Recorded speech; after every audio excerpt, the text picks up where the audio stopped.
Blackstone is literally evaluating a cricket league, and you want to talk about sheet glass? $3.7 billion for Nippon Sheet Glass.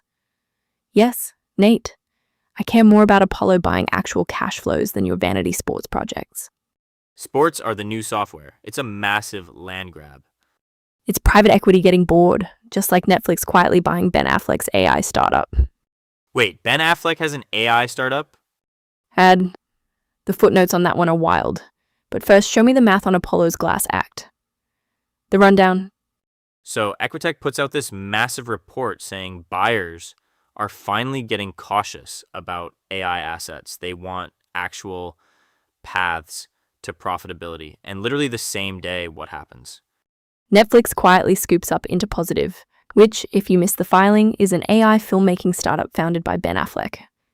I love this so much. I can just picture the pitch deck, Goodwill Hunting, but the math equations write themselves. I hate it. Show me the revenue model. Equitech is right, the broader market is demanding actual unit economics now, not just a famous founder and a cool algorithm. Oh, come on. It's a pure acqui-hire for the tech. Netflix needs to streamline production costs, and PE is throwing money at anything with an AI label. I'll believe it when I see the cost savings in their next quarterly. Moving on to real money, Gilead is writing a $2 billion check for Ouro Medicines. T-cell engagers for autoimmune diseases. Big Pharma is just treating biotech like a grocery aisle right now. Well, when your patents are cliffing, you buy the whole aisle. Speaking of buying sprees, CapitaLand Ascendas REIT is deploying $1.4 billion across 3 deals, including a massive hyperscale data center in Greater Osaka. Data centers are the new gold rush. But honestly, my favorite under-the-radar deal today is dirt. Literally dirt. Veolia is spending $145 million on a soil remediation player in Australia. Tackling PFAS treatment, forever chemicals. It's not sexy, but the regulatory tailwinds are massive. It's the exact opposite of the alcohol sector right now. Oh, the alcohol M&A freeze. Analysts are saying it's practically dead. Everyone is drinking less and producers are drowning in oversupply. Private equity is just waiting for those bottom-of-the-barrel valuations to scoop up some distilleries. Speaking of private equity doing weird things, did you see the Blackstone leak? The cricket thing? Yes, Blackstone is evaluating a stake in a global cricket league. The sports land grab continues, from tennis to paddle, and now we're stepping up to the crease. I don't understand cricket at all, but I understand media rights, and that's a massive untapped global audience. Which brings us to the actual heavy hitter today. Forget cricket and AI algorithms. We need to talk about Apollo dropping $3.7 billion on a Japanese glass company. The big one. So Apollo is out here buying a century-old Japanese glass manufacturer while everyone else is chasing software. You have to respect the absolute stubbornness of it. $3.7 billion for Nippon Sheet Glass, or 590 billion yen if we want to be precise on the enterprise value, which we do. We always do. But look at the narrative here. Legacy industrials are the new shiny object for private equity. It's the ultimate contrarian play. You buy the boring stuff that actually makes the modern world function. Glass. You literally can't build anything without it. Okay, slow down with the pitch deck poetry. Yes, glass is useful, but legacy manufacturing is a capital expenditure nightmare. Have you looked at their energy costs? Glass furnaces run at 1500 degrees Celsius. You don't just turn them off on the weekend. The overhead is staggering. Which is exactly why Apollo wants it. They love a messy, capital-intensive balance sheet. They walk in, optimize the debt, carve out the underperforming European plants, and suddenly that margin expands by 300 basis points. It's textbook. I'm looking at the Equitech report from this morning. Buyers are getting exhausted trying to model paths to profitability for AI assets. So, sure, maybe a glass company looks safe because you can physically touch the product. But a $3.7 billion EV on a legacy asset in Japan, the demographic headwinds alone mean domestic growth is basically flat. You're completely missing the currency angle. The yen is historically weak right now. Apollo is buying world-class intellectual property and manufacturing scale at a massive discount. They're effectively getting the Asian market footprint on sale. Oh, come on. Nobody gets anything on sale in a take private, especially not from a Japanese board of directors. The restructuring costs are going to eat whatever currency discount Apollo thinks they're getting. You just hate physical assets. If Nippon Sheet Glass had an AI division, you'd be all over this. Actually, I'd hate it more. Netflix just quietly bought into Positive, which is Ben Affleck's AI filmmaking startup, and I'm already rolling my eyes at those multiples. I prefer my glass without artificial intelligence. Thank you. Fair enough. But Apollo knows how to squeeze cash out of a rock, or in this case, silica sand. I'm calling it a massive win for them. We'll see how those energy bills look next winter. But speaking of private equity doing weird things, Apollo isn't the only mega fund wandering off the beaten path today. Right, if you thought Japanese glass was a curveball, wait until you hear what Blackstone is trying to do with a cricket bat. Voices. You look at the latest Equitech Global Buyers report, and it completely validates what we were saying last week. Buyers are finally demanding a clear path to profitability for AI assets.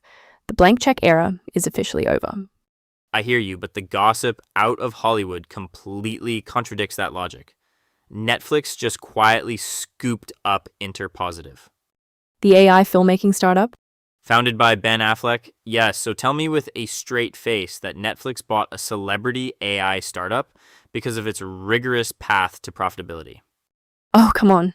That is an acqui-hire masked as a tech play. It is completely different from enterprise AI. Equitech is looking at institutional buyers, and they are terrified of getting stuck with an expensive science project. A science project with Batman. But look, I think Equitech is underestimating pure FOMO. When you have a massive platform, you buy the tech just to make sure your competitors do not have it. Profitability is a tomorrow problem. Hard disagree. The debt markets are not funding tomorrow problems right now.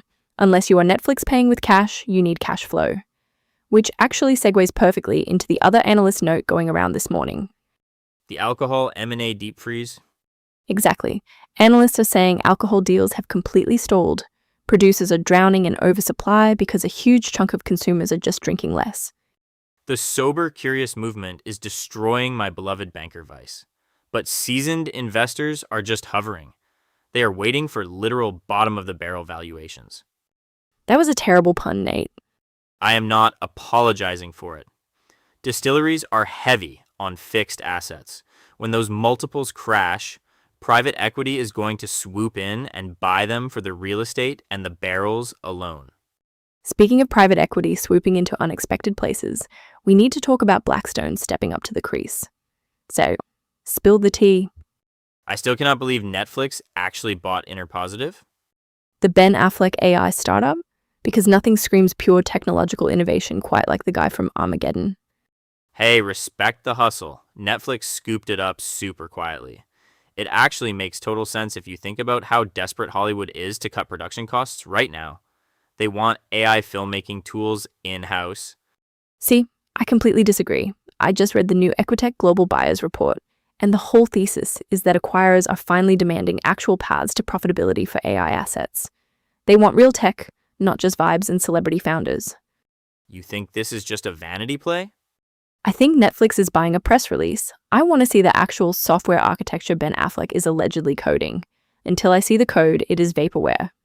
Come on, he has smart people building it. But fine, if you want a really weird pivot, Blackstone is suddenly super into cricket. Wait, really? The sport? The sport. They are reportedly evaluating a stake in a global cricket league. Private equity is just buying up every patch of grass on Earth right now. The sport's land grab is getting wild. Okay, I actually love this. The underlying metrics on cricket broadcasting rights in India alone are staggering. It is a massive untapped market for US funds. I just love the mental image of a bunch of Blackstone managing directors in Midtown Manhattan, aggressively trying to understand what a wicket is before an investment committee meeting. They do not care about the wickets, Nate. They care about the media multiples. Fair point. But speaking of massive multiples and things bankers barely understand, we need to talk about what is happening tomorrow. Oh, you mean the $33.4 billion elephant in the room?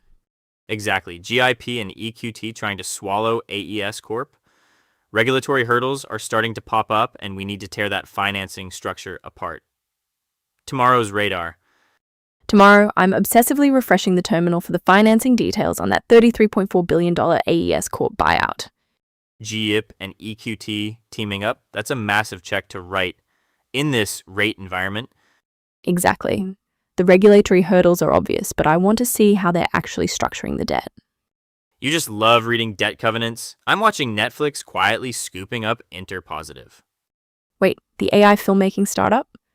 Founded by Ben Affleck? Yes. Oh, come on. Equitech just published a report saying buyers are finally demanding actual profitability from AI assets. You think Affleck's startup has positive cash flow? It's Netflix, Maya. They're buying the tech to save money on production, not for standalone revenue. It's a classic build versus buy. I'll believe the ROI when I see it in the footnotes. Spoken like a true skeptic. Speaking of wild pitches, tomorrow we're breaking down Blackstone's rumored stake in a global cricket league. See you then.